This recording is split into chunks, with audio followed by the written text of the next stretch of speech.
Tomorrow, a preview of the future as it begins to take shape in the laboratories of the world.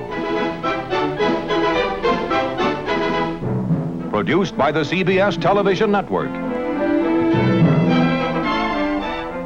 In cooperation with the Massachusetts Institute of Technology.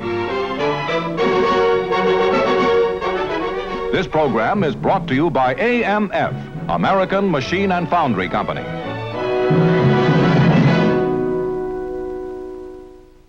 Good evening. I'm David Wayne, and as all of you are, I'm concerned with the world in which we're going to live tomorrow. A world in which a new machine, the digital computer, may be of even greater importance than the atomic bomb. Can machines really think? Even the scientists argue that one. I don't believe that we can say yet that machines do think. I have a basic question which I always ask, and that is, are these producing anything really new? Until I see a machine producing genuinely new things, I will not agree that machines think. I confidently expect that within a matter of 10 or 15 years, something will emerge from the laboratories which is not too far from the robot of science fiction fame.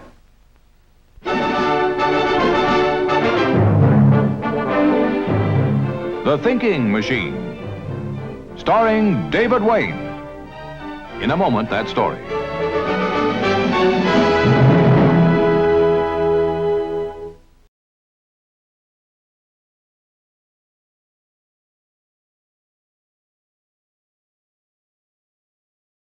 With me tonight is Professor Jerome B. Wiesner, Director of the Research Laboratory of Electronics at MIT. Dr. Wiesner, what really worries me today is what's going to happen to us if machines can think. And what interests me specifically is, can they? Well, that's a very hard question to answer. If you'd asked me that question just a few years ago, I'd have said it was very far-fetched. And today I just have to admit I don't really know.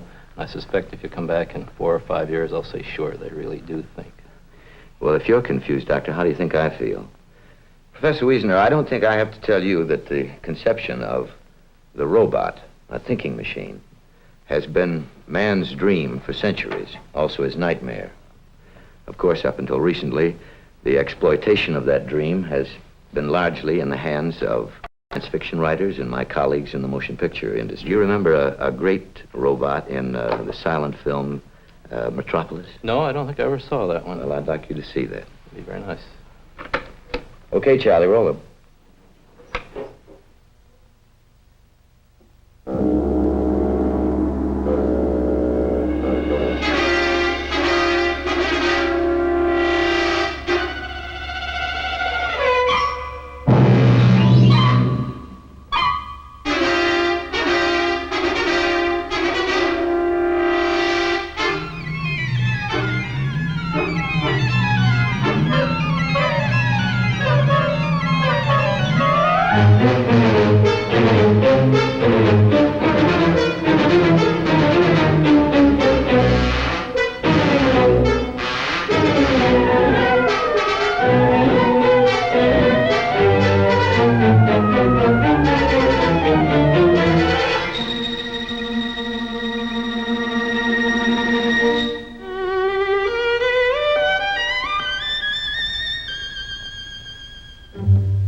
That movie professor is still way ahead of us, you know. Is he? He is, and you know, if I'd seen that movie as a youngster, I'd probably been afraid of science.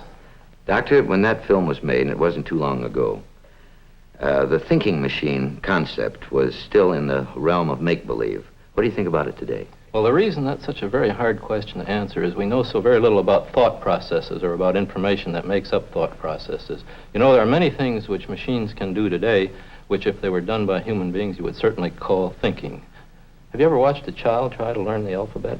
I've got a piece of film here that I'd like to have you see. Down, up, down, up. Do you know that letter? Oh, M? No, it looks like an M, but it isn't. It's a W. An M upside down, isn't it?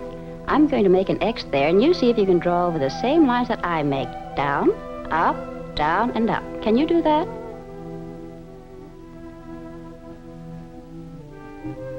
The same lines, honey. That's right.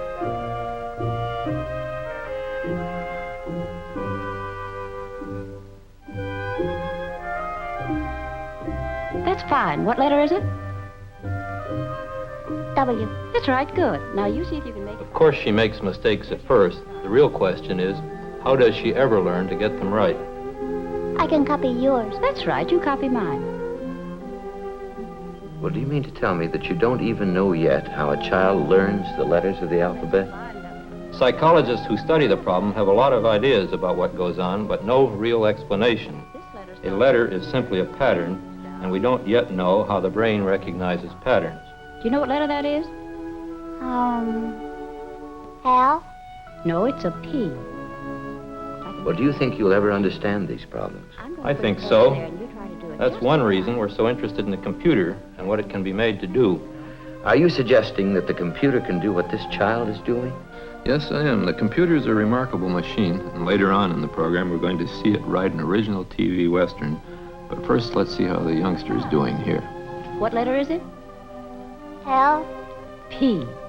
Now, can you tell me what this letter is? Do you remember this one?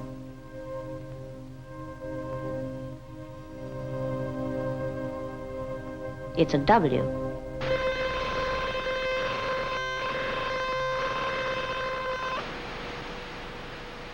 Now let's see if the computer has as much trouble with the alphabet. You mean we're going to see the computer do what the child did? I hope so.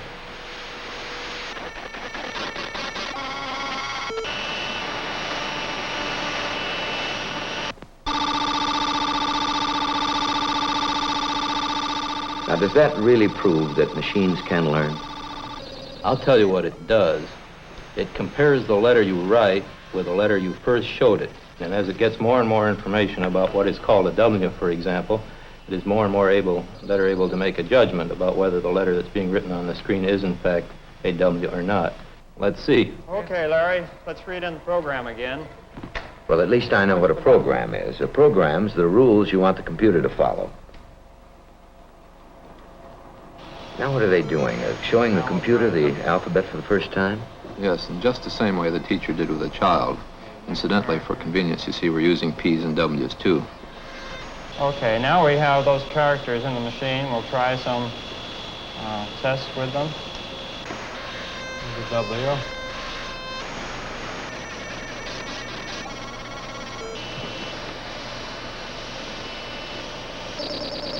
Call it a D. It's pretty poor, but on the other hand, it doesn't have much knowledge. Well, here's a P for it.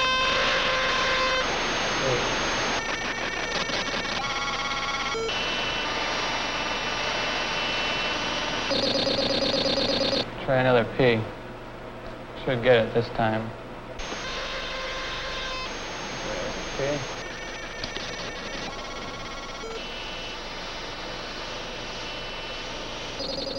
Wow. Well, now that's luck. That's pure luck. No, as a matter of fact, one thing the computer can't do is fool the teacher. On the next try, look at the line below the letter. The longer the line, the surer the computer is of its answer. Good enough. That's a pretty good percentage, as indicated by that bottom bar. 80%, sure. That's pretty good.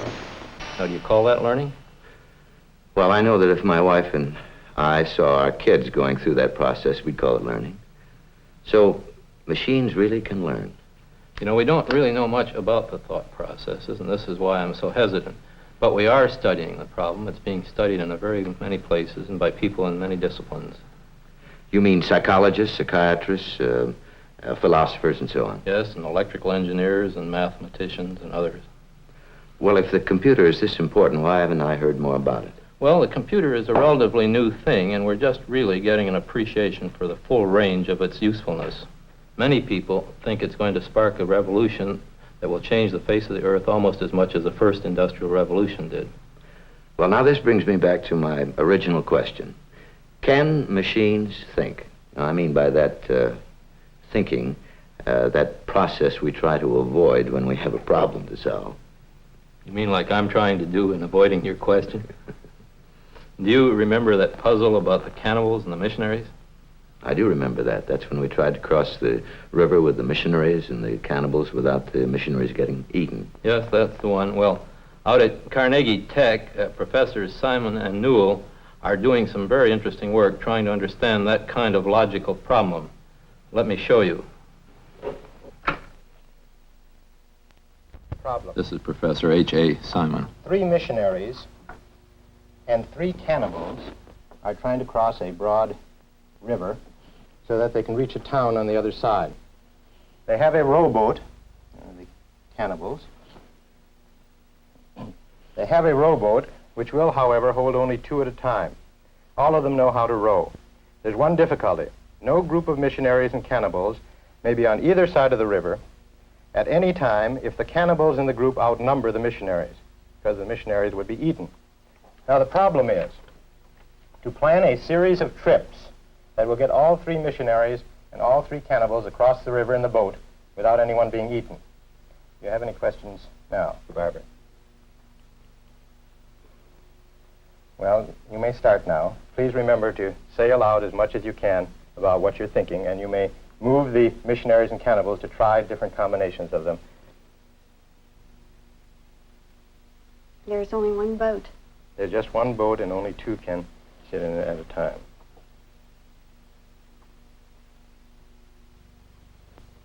Why don't you take them across and see how it would work, remembering that the boat always has to come back with someone to get the next load.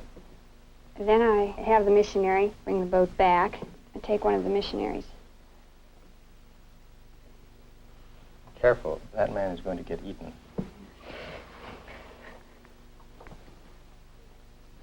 Well, I guess I wouldn't do that.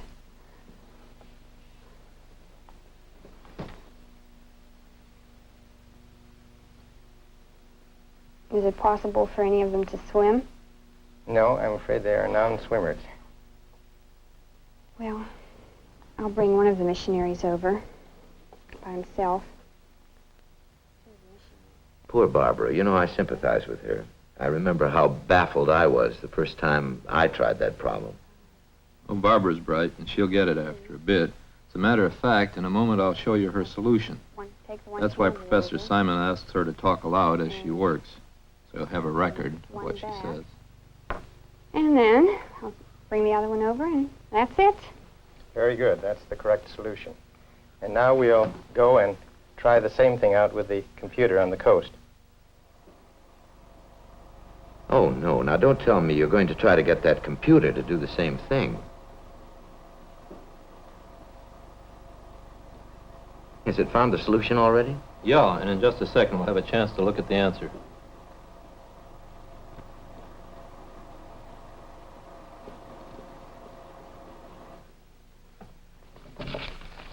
Is that the answer you have there? Yes, as a matter of fact, it's both answers. We've typed out Barbara's solution on computer paper, too.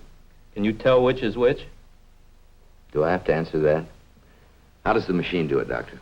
Well, Professor Simon thinks that logical processes are really quite simple and only appear complex because there are so many of them in cascade. Well, does that mean that the machine tries every possible answer? No, it does just what a person does. It tries those things which seem most likely. Well, how does the machine know what's likely? Well, a person knows what's likely on a basis of experience. The machine knows what's most likely on a basis of probabilities or reasonableness that has been programmed into it, that is told to it in advance. Well, what else can computers do? Well, many things, though, as I've already said, we're just really beginning to understand the capabilities of the computers. I've got some film to illustrate this point, which I think will amaze you.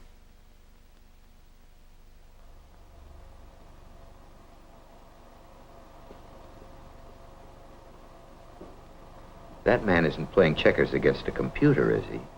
Sure, and it plays pretty well. Now, which color is the machine playing? Black.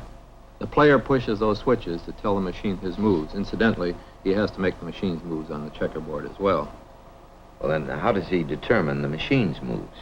By watching those lights on the console. The machine also prints out its moves. Who's that watching? He's Dr. A.L. Samuel, an MIT graduate, now with IBM. Dr. Samuel programmed the computer to play checkers so he could study machine learning.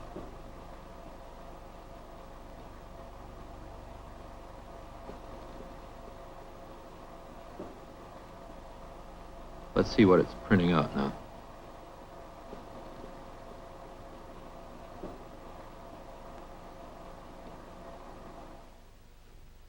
How in the world did it do that? Dr. Wiesner, how does a computer work? Well, it would take too long to give you a detailed explanation, but I think I can give you a simple explanation of the principles if you want. You can make a little box that you can put signals into, and every time you put a pulse into it, it adds. And with these devices, you can make adders, you can make multipliers, and you can make devices which do a number of other mathematical operations. Now, with these various building blocks, and it takes just a very few of them, you can organize much more complicated mathematical problems. And what you do is what we call programming. You lay out a series of steps, and you have to tell the machine every blessed single step you want it to do, because it can't do anything unless you do this. And this we call a program. We feed it into the machine, and it carries out the operations we've told it to do one at a time. Of course, there is a saving grace here, which is very important. And once the machine has learned how to do something, it can print out into its permanent memory the tape or on a piece of paper of the kind we've seen, the instructions for doing this, and you never have to think about that particular thing again. Well, does the nervous system work like a computer? No, not really, though there are many similarities between computers and living nervous systems. But neurophysiologists who work on the problem think there are many more differences than there are similarities. The fact of the matter is, though, that both systems use electrical signals, that is, electrical potentials and pulses. Well, then, by following the complicated steps that a computer takes, the steps and stages in solving a problem, can you learn how or more about how the nervous system works? Well, what you can learn is a good deal about thought processes, or at least simulated thought processes by this method, but it's very dangerous to carry this analogy too far. Well, if I told you all about my particular problem, could you solve that on a computer? Well, it'd probably take a That's psychiatrist. my problem. I think I better ask my question over again. You have to tell a computer what to do. In other words, all of the computers that we've seen have been programmed, that is, have been told by men what to do. Yes, but you know, that's really not a valid argument, because there's every evidence that men are programmed too. That is, they have certain built-in programming. Now, wait a minute, Dr. Wiesner. Are you suggesting that men are born with something put in their brains, like men put information into a computer? Yes, they're not only born this way, but they get programming in other ways. That is, there are really two ways in which you can get programming. There is the hereditary part, that is the part you're born with. And you can also get information or programming in your brain by experience, that is, by learning. Well, surely in higher animals, learning is more important. We like to think that anyway.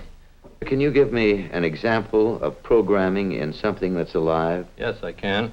I've got something over here. Can you tell me what this silhouette's supposed to represent? Well, it doesn't remind me of anything in particular. If I hold it up here like this, does it look like a goose to you? Yes, it does. Now, if I turn it around, what's it make you think of? Well, if we're still thinking about birds, I'd say it was a hawk. You did pretty well. Let's see if a duck can do as well. The ducklings used in this experiment have been raised in isolation. They've never seen any other birds. And there I see is our friend the goose.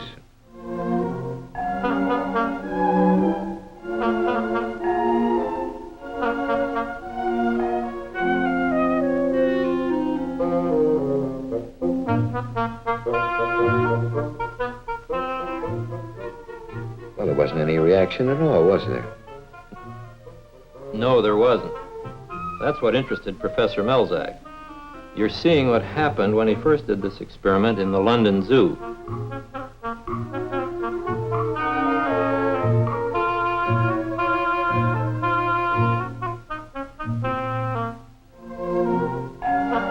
If you were a duck, would you worry if you saw a goose? You mean he will worry when Professor Melzack changes that goose into a hawk? Well, let's watch. Oh,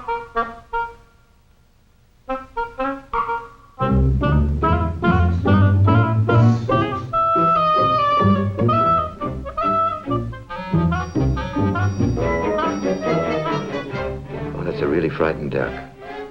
Well, not all ducks react this way. Some are simply wary when they see their first hawk.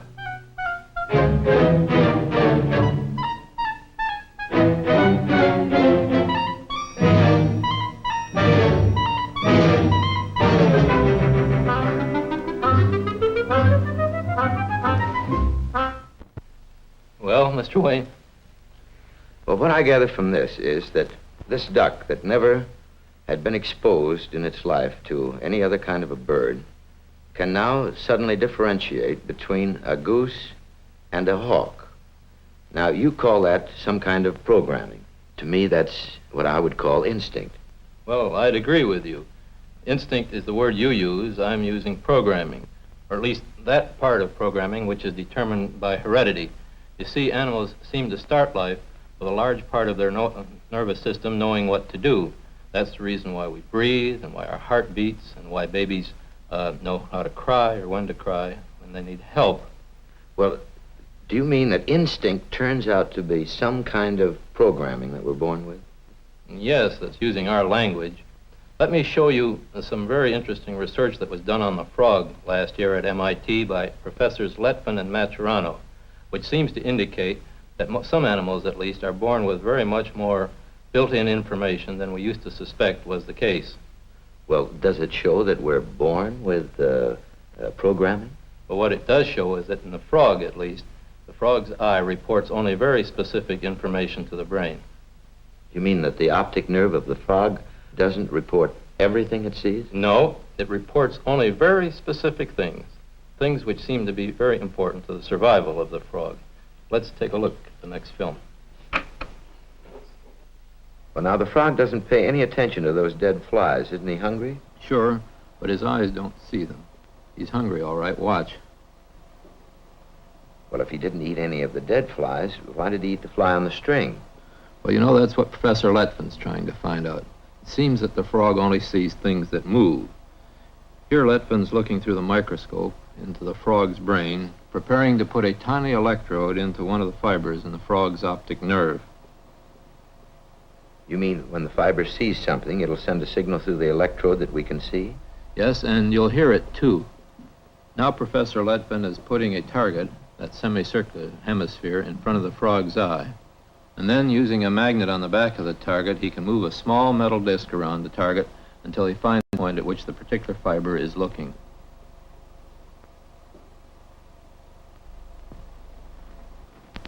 There, he's found it. See, it sends an electrical signal through the electrode.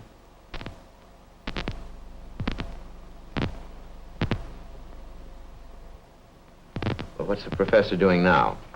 Well, he's trying to find out just what kind of things make this particular fiber react. It looks to me as though this fiber reacts every time something moves. It does. Well, that could explain why the frog didn't eat the dead flies. They didn't move, so he couldn't see them.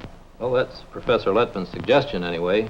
He said to himself, suppose the fibers in a frog's eye look only for specific kinds of things in the world around them. Now, as we've seen, one kind of fiber apparently only reports movement. And here, Professor Lettvin is looking for a different kind. You see, this fiber reports to the brain when anything small enough to eat moves into view, and it keeps reporting as long as the object remains there.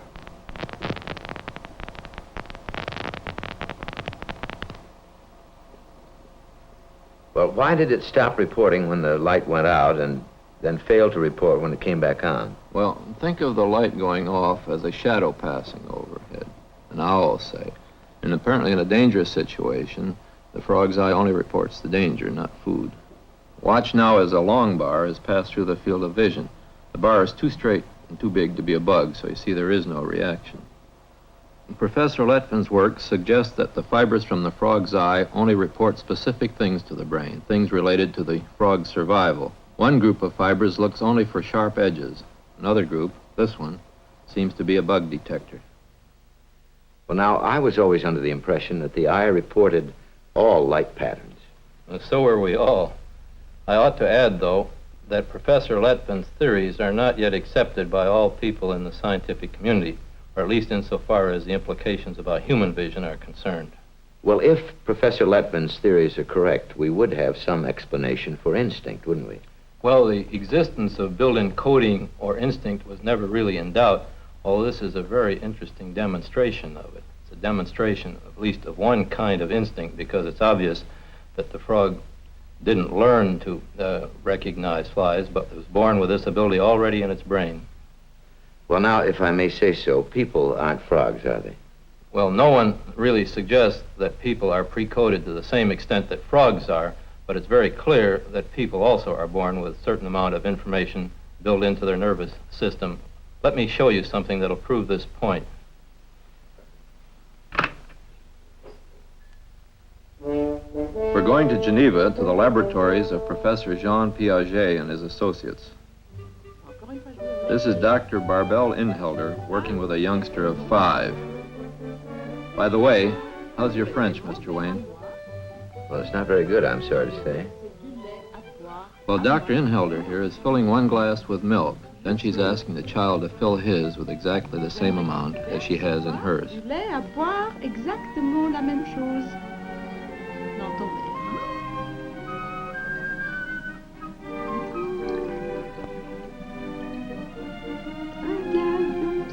Oh, trop, c'est un peu trop. Je The crois boy qu'il y en a says, un peu trop. you've a little too much. On va enlever un peu.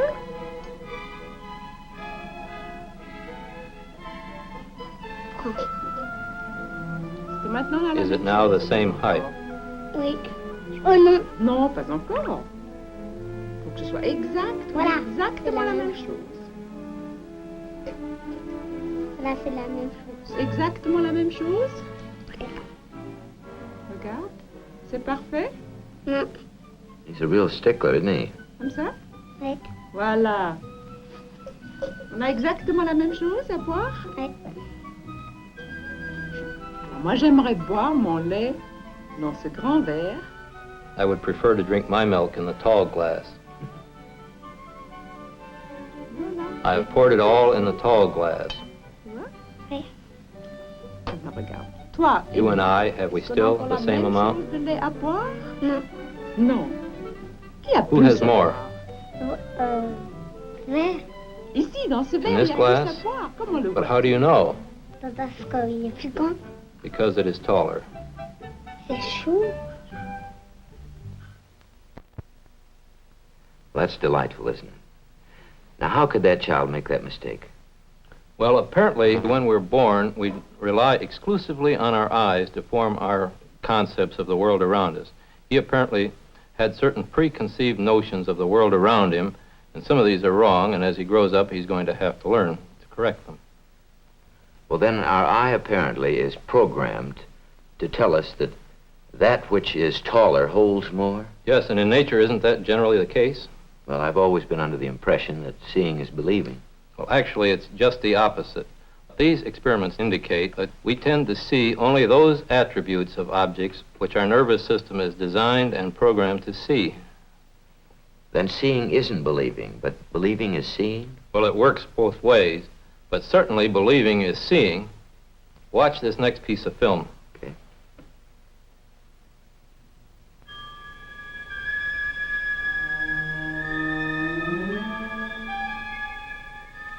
Professor Wiesner, I've seen this before. Now, that window isn't square. You see, one side is longer than the other. Yes, but no matter how many times you've seen it, I'll bet you still can't see through the illusion. What's the window doing now? It's revolving. I know it's revolving. Of course it is, but I'm certain that you don't see it that way. You see it as though it were oscillating back and forth.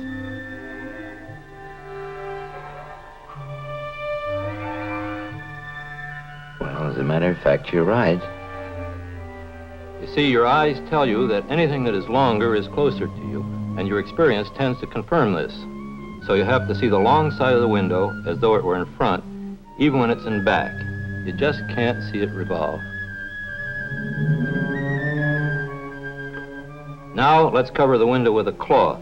The cloth sides are equal in length. Now maybe your brain will let you see the window rotate. Look at the bottom corner of the cloth. Now do you see it revolve? Yes, I do.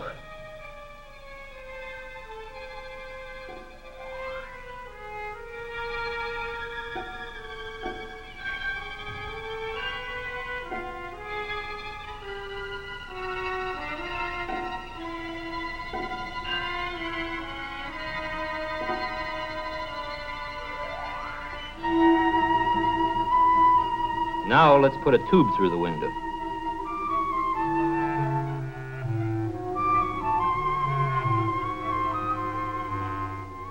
What do you see this time?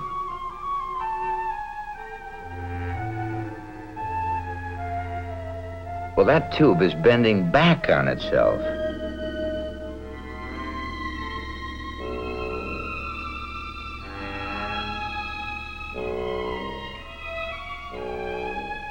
You know why? That's because you've assumed the tube is made of rubber. Now, if you tell yourself that it's made of steel, you'll see it cut through the window instead of bending. Am I right? Well, I have to think real hard that it's steel, right? Right. It's steel, it's steel, well, I'll be. Yes, you are right.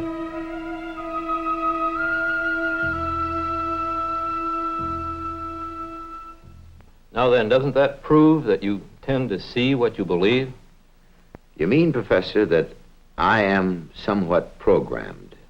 In other words, that there are rules built into me that make me react sometimes similarly to a machine? Yes, and you and everyone else. Well, I think I'm beginning to get your point. I am born with certain rules built into me. But I think I can think. That is, I say I can think. Therefore, I shouldn't be too upset when a machine thinks just because it has rules built into it by man. Well, that's logical, isn't it?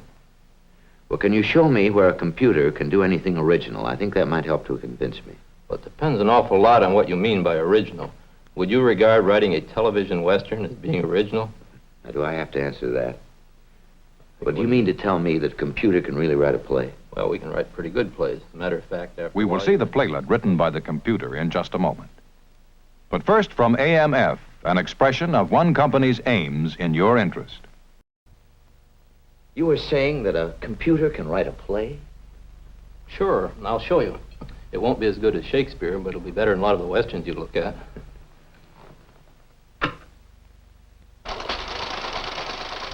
I suspect by now you've seen enough of computers in action.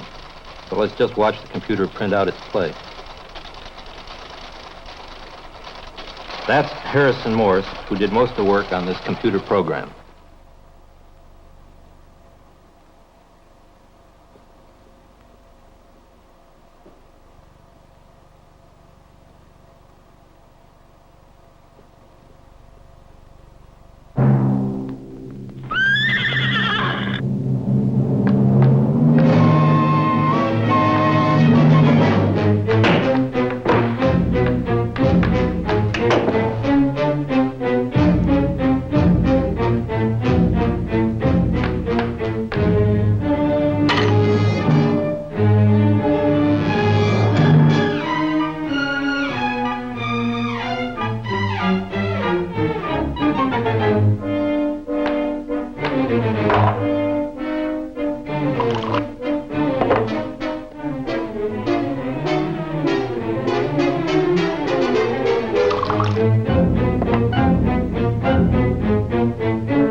Well, I'll tell you one thing. If that computer ever learns to act, I'll tear its transistors out by the roots.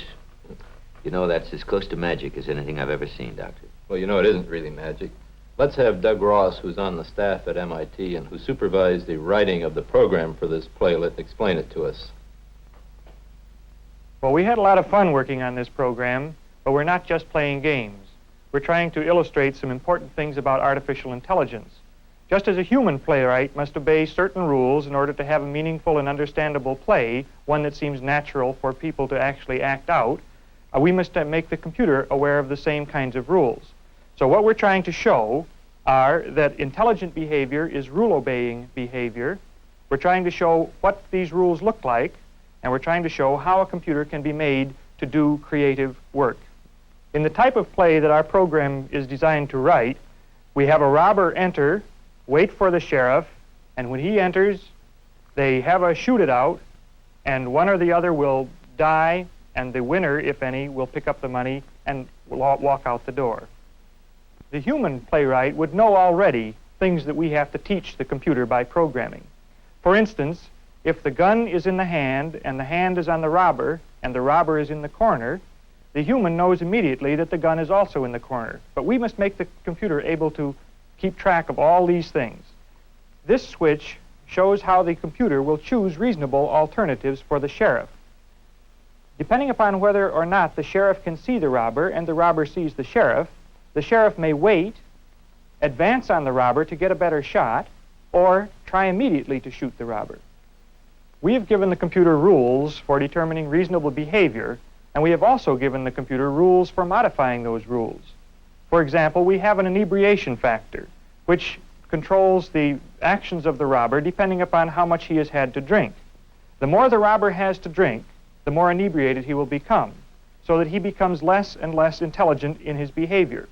Notice that the computer is still being intelligent and not violating physical rules, but the character of the actor is changing as he becomes more and more inebriated. And that is one of the main points that we're trying to show here, is that intelligent behavior is rule-obeying behavior, and there is no black magic about doing these things on machines. It's marvelous to do them on machines, but far from miraculous.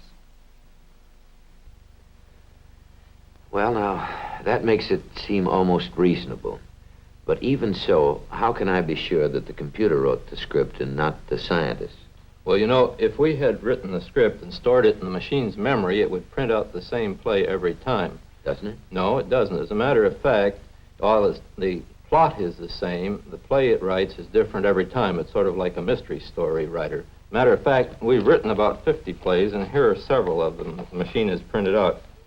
Would you like to see another one of them? Certainly would. Okay.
Well, I can see there's one thing that the computer doesn't know. In television, the bad guy's supposed to lose. Yeah, you know, there are many things the computer doesn't know. And even worse, sometimes the computer just doesn't work. Well, what happens then? Well, almost anything. For example,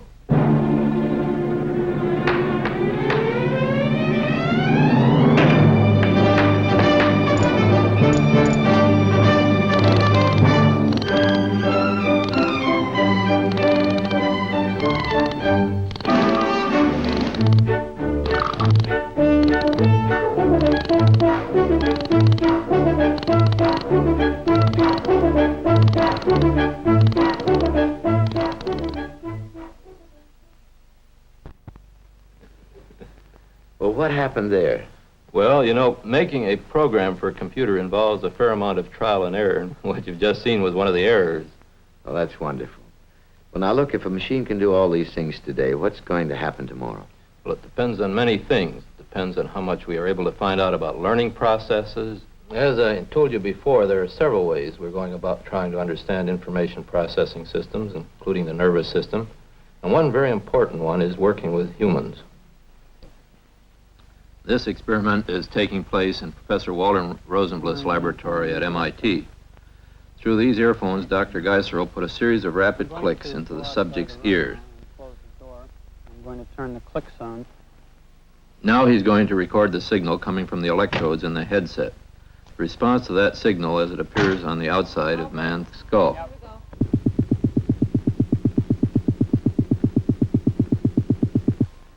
But hasn't this kind of recording been done for a good many years? Well, no. Recording from the skull has been done for a long time, but what you used to get was a picture of all the electrical activity in the brain. In these experiments, the computer lets us concentrate on the specific electrical activity that's a direct result of the clicks that the man hears. In other words, Dr. Wiesner, the computer allows you to learn a little more about signals in the human brain than you knew before. Well, the peaks and valleys you see there are a result of the clicks that that man is hearing.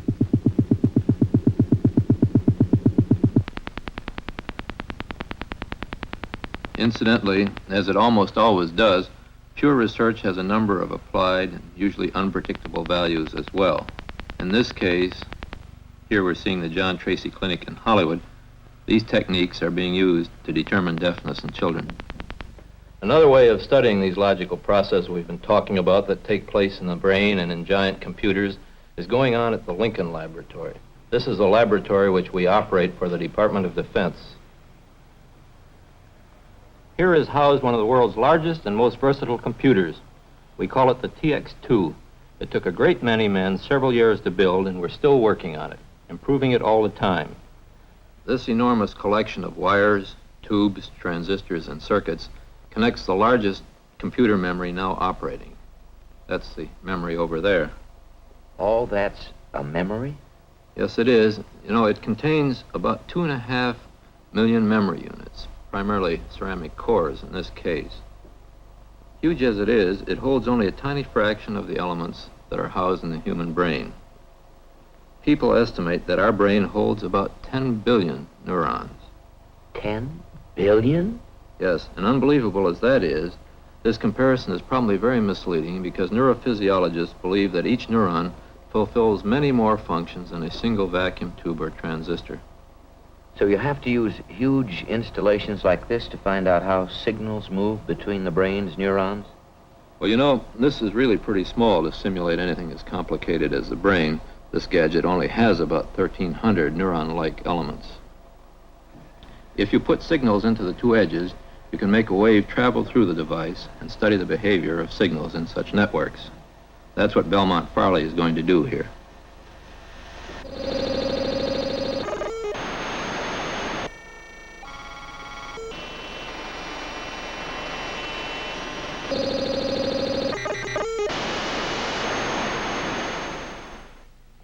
Are scientists everywhere using computer machines like this to study learning? Yes, they are. You know, once an idea like the computer exists, people everywhere begin using it. That's one of the reasons why there can't really be any secrets in science for very long. Matter of fact, I recently saw work similar to this in Russia. Well, if fabulous machines like this are being developed everywhere, what's going to happen to us all tomorrow? Who's going to be in charge, machines or men? Men, I hope. You know, you can always pull the plug.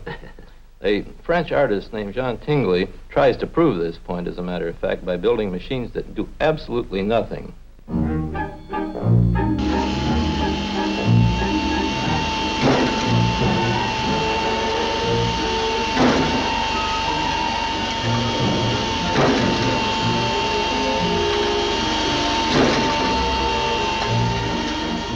You know, modern research can chew up money faster than Tingley's machines do it.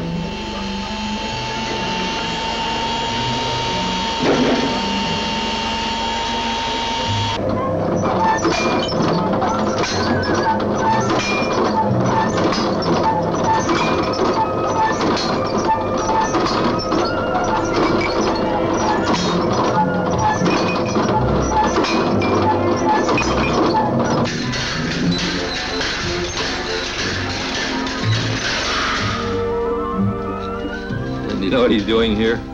By pumping that bicycle, he's drawing a picture.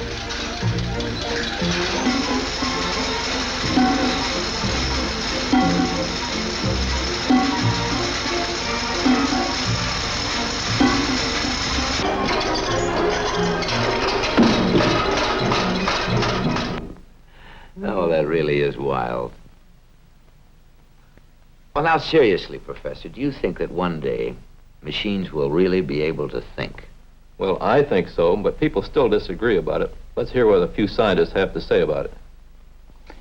I don't believe that any of the machines that we know today can think. I have a basic question, which is, do these machines produce anything really new?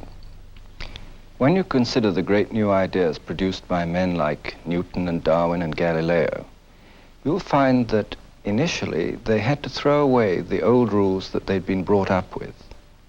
Now, machines do what they've been told to do. They obey the rules that have been fed into them by man. And we know of no machines at present which have means of overcoming this limitation. I have little doubt that we'll be able to produce machines and computer programs that will behave in a fashion that we speak of as intelligent, that these will be of great aid to man in terms of relieving him of intellectual work that is not fit for human production. Where my doubt comes in is whether we shall be able to produce machines and machine programs that are capable of creative thinking. I doubt very much, with the usual type of human vanity, that any artificial information processing system will ever be able to do this kind of inventive things. I rather doubt whether it's going to be possible to do this in our lifetime. I'm convinced that machines can and will think. I don't mean that machines will behave like men. I don't think for a very long time we're going to have a difficult problem distinguishing a man from a robot. And I don't think my daughter will ever marry a computer. But I think that computers will be doing the things that men do when we say they're thinking. Now, machines can't write good poetry or produce deathless music yet, but I don't see any stumbling block in a line of progress which will enable them to in the long run. I'm convinced that machines can and will think in our lifetime. Well, now that's pretty unnerving stuff. Don't you think it's going to have tremendous repercussions in the days to come? I'm sure that it will. It's going to have many effects, direct and indirect. What would you say those effects would be? Well, in the direct effects, we're going to put machines to work for us in many ways. By indirect, I mean that we're going to learn many things while we work with the computers that will help us in other fields that we're interested in. For example, in the field of mental health, social problems, and economic problems, just to mention a few.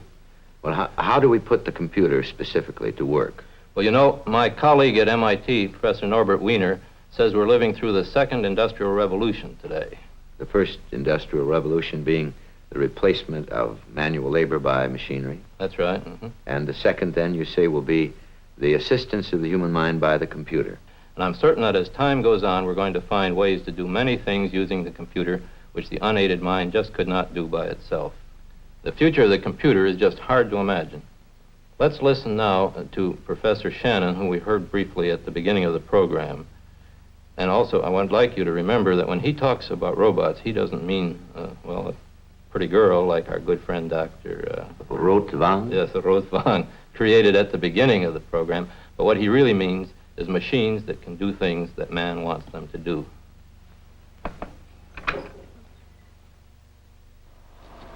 In discussing the problem of simulating the human brain on a computing machine, we must carefully distinguish between the accomplishments of the past and what we hope to do in the future.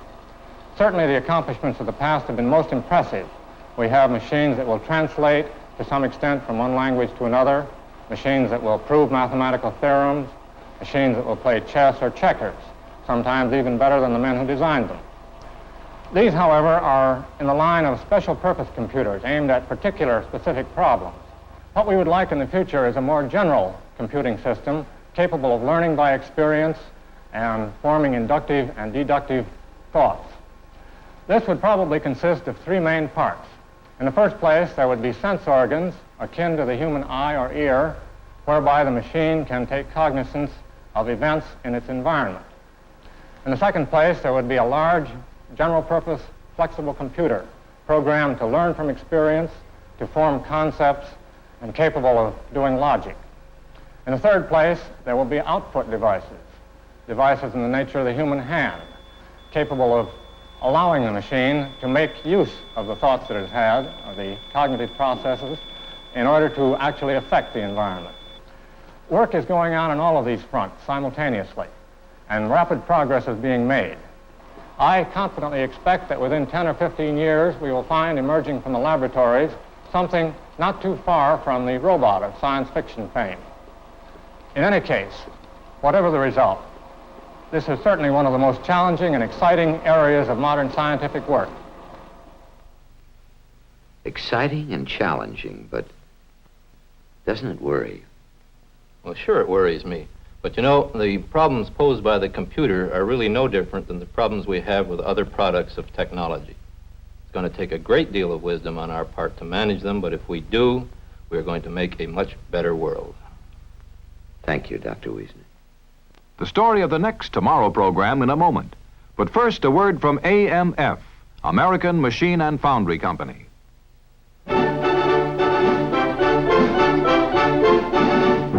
Next month, over many of these same stations, Tomorrow will present Big City 1980, a picture of the city you will live in tomorrow. Check your local listings for the time.